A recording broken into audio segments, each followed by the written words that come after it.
Bonjour, bienvenue dans la série sur la cosmologie. Quand on a des collisions entre particules,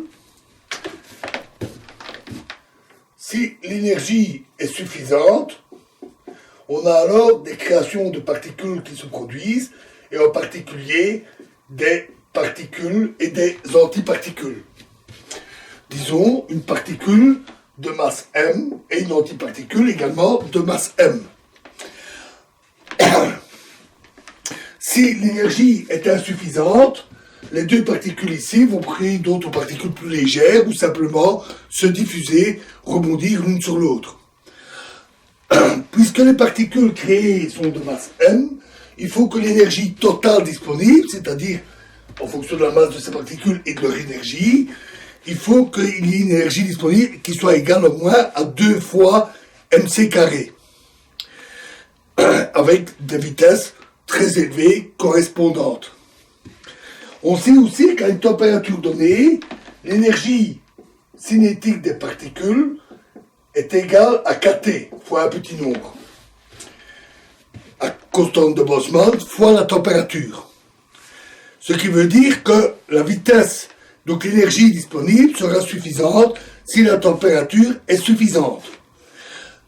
Une particule donnée de masse m correspond ainsi, une particule X de masse m correspond ainsi à une température seuil Tx.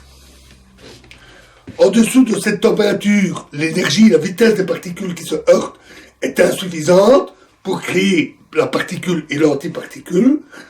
Par contre, si la température est au-dessus de ce seuil, les chocs créent au contraire très facilement les paires particules-antiparticules. Inversement, lorsque la particule et l'antiparticule se rencontrent, là, pas besoin d'une énergie importante, elles s'annihilent facilement et créent des photons, typiquement dans le domaine des rayons gamma, et le processus est irréversible si la température est insuffisante pour créer de nouvelles paires.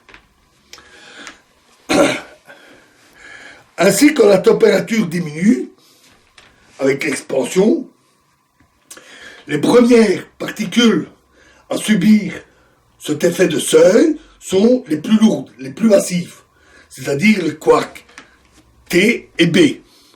Puis, c'est les C et S, etc., jusqu'au final, électrons et positrons qui sont les plus légers, à part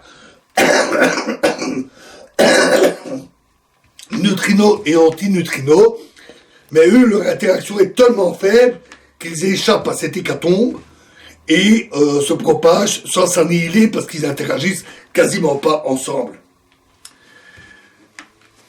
Les lois de conservation font que certaines quantités sont toujours conservées.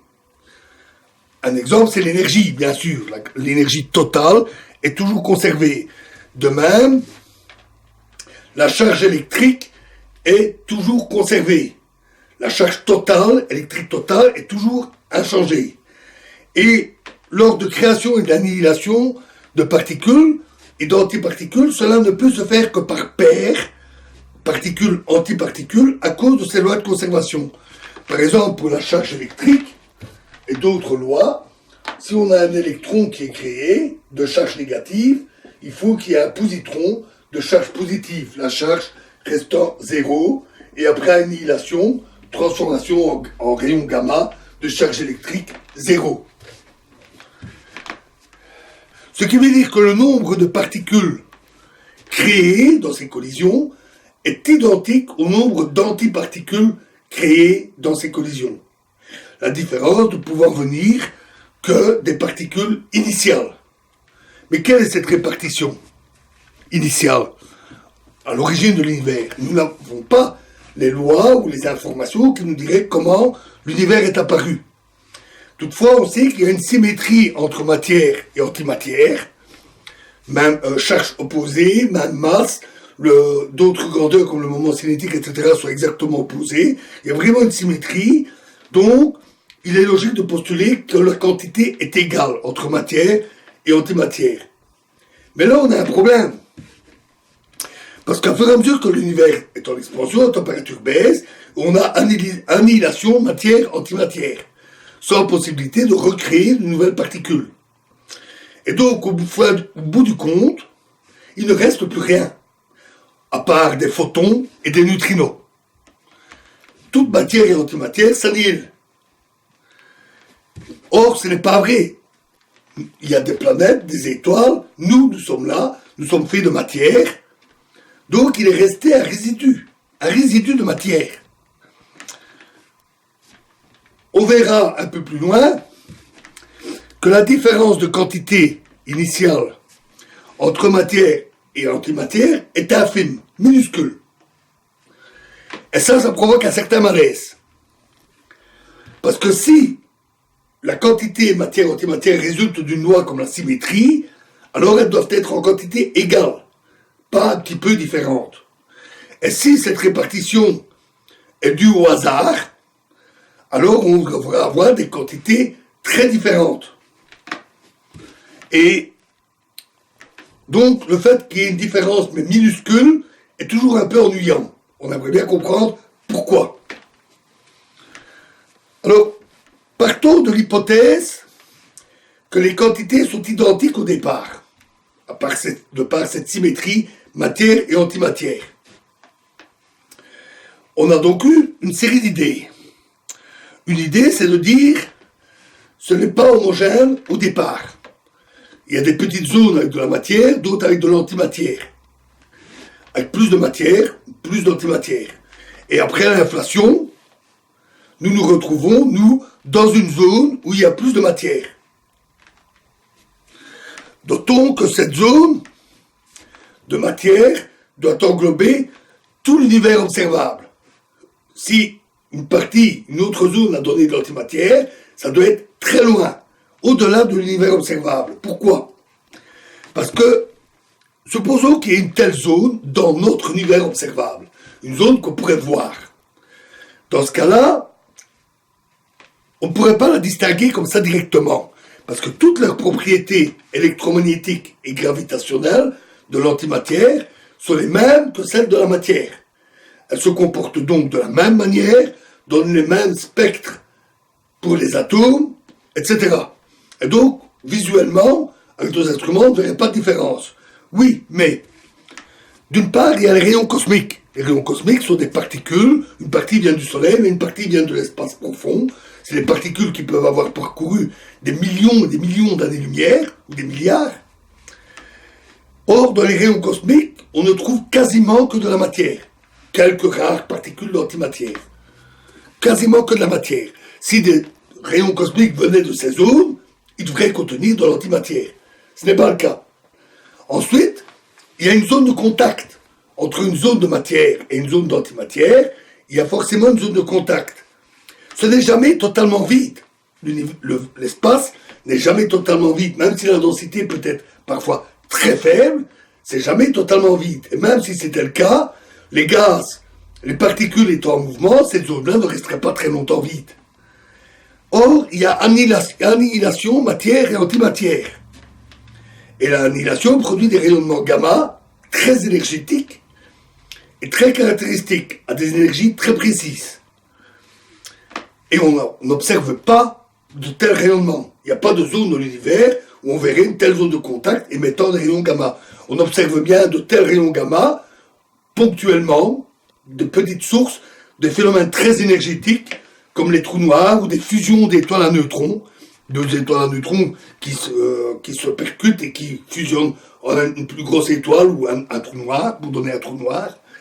Et là, on a ponctuellement, les phénomènes étant tellement énergétiques, la création d'antimatière et après annihilation de rayons gamma. Mais c'est toujours ponctuel. Pas de zone dans l'univers où on verrait ça. Donc, cette zone devrait être en dehors de l'univers observable. C'est une possibilité, mais ça reste mystérieux.